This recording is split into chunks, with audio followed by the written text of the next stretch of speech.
This is Algebra 1, Lesson 38, Ratio Problems, examples 38.2 through 38.3.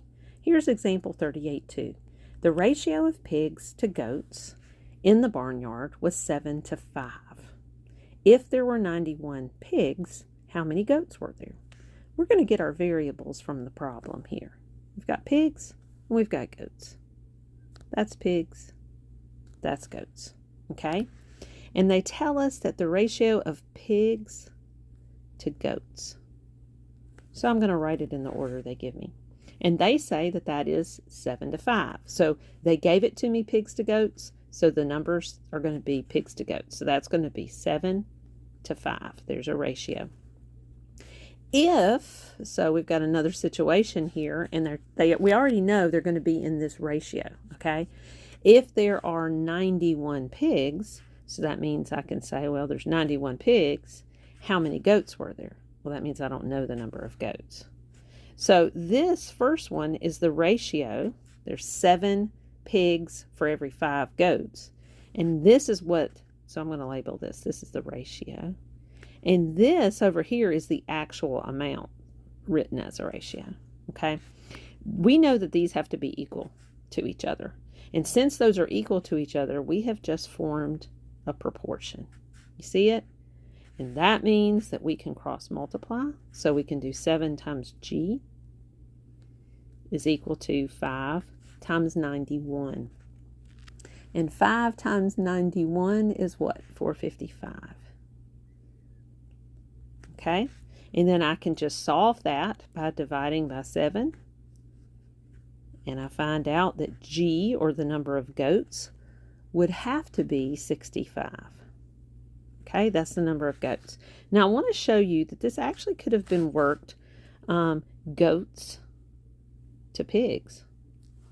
You could actually work it that way. But if you do that, you've got to keep the whole thing in goats to pigs. Okay, so let's do it again, goats to pigs. It says the ratio of pigs to goats is 7 to 5. So that means goats to pigs is 5 to 7. If there were 91 pigs, well, pigs are on the bottom. How many goats are there? Okay, if you do it this way, look what happens. You're still going to be multiplying 5 times 91. And you're still going to be multiplying 7 times G. And then you're still going to be dividing by 7. And you're still going to get G equals 65. So what do we learn from this? Whatever you put on top needs to stay on top. If pigs are on top, pigs need to be on top, okay? If you're going to put goats on the bottom, then throughout the problem, the goats have to be in the bottom. It's okay to switch them around if you switch the whole problem around. If you want to put goats on top, that's fine. Both of these have to have goats on top and pigs on the bottom. You just have to be consistent. Okay, let's try another problem. So here, the answer is 65 goats. Let's try another problem that's similar. 38.3, in the same barnyard, the ratio of chickens to ducks. So we've got chickens to ducks. We're going to do chickens to ducks. Was 9 to 4. So it's going to put it in the same order. Chickens to ducks. There's our ratio. Now, in real life, there are 108 chickens. So chickens are on top, right? So we're going to put 108 chickens on top. And it says how many ducks were there. So we don't know. Here we now have a ratio equal to a ratio which forms a proportion. Let's go ahead and multiply 9 times D, which is just 9D. And then 4 times 108, I believe that's 432, I believe. Then when I take that, I can say, well, that's just an equation. They're multiplying the variable by 9, so let's divide by it. Let's keep both sides balanced.